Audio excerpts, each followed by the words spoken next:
the impacts of the floods in my community, Shulinab, it's one that we have not experienced in the last few years.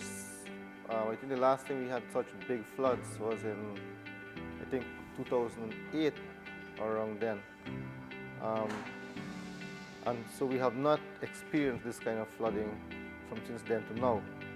However, this year has been one that we experienced a lot of floods. Farms went underwater, houses collapsed. So it's really a devastating state actually in the communities, because, as you know, we depend a lot on subsistence farming, cattle rearing to sustain our life and our livelihoods. But that has been totally affected by the floods. And when our main staple, the cassava, is destroyed, it takes time, at least 9 months to a year, before we can actually reap the next crop. And between that time, it's going to cause a lot of, I would say, food shortages in the communities. Already people are, complaining already about what happened. The thing is that the water came up so fast and so high.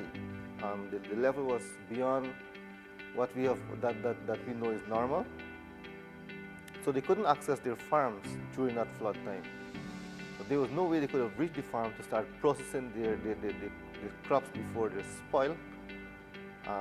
There was no way they could have done that. So that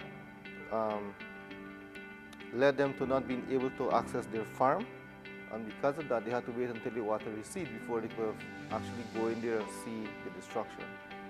And that took probably a week or two before they could have gone into their farm. By the time they went in there, everything was spoiled. The cassava roots turned really black. Some of my villagers still went on to continue making the farine. The farine came out black, but they said that, this is better than nothing, because we have to eat this.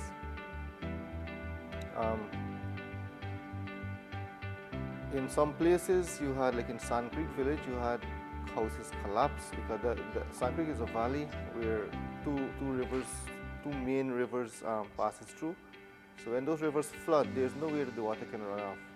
It goes to the mountain foot, and the houses are between those areas, and they were hit really bad. So, and compounded with the whole pandemic that's going on, we were not able to access markets over the last year for our farm produce. And now people with the pandemic realized, well, a lot of jobs were lost. So people went back to their farms.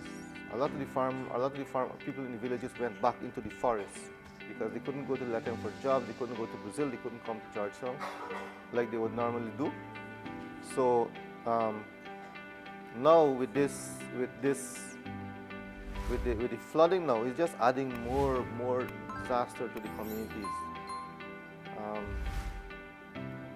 Where they thought that by not being able to access jobs, that their farm would have been able to sustain their families now, but that is no longer possible because of the flood.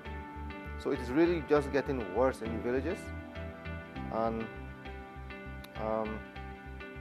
I guess it is natural that floods with climate change, you will have increased rainfall, which will lead to increased water levels in certain areas, and you will have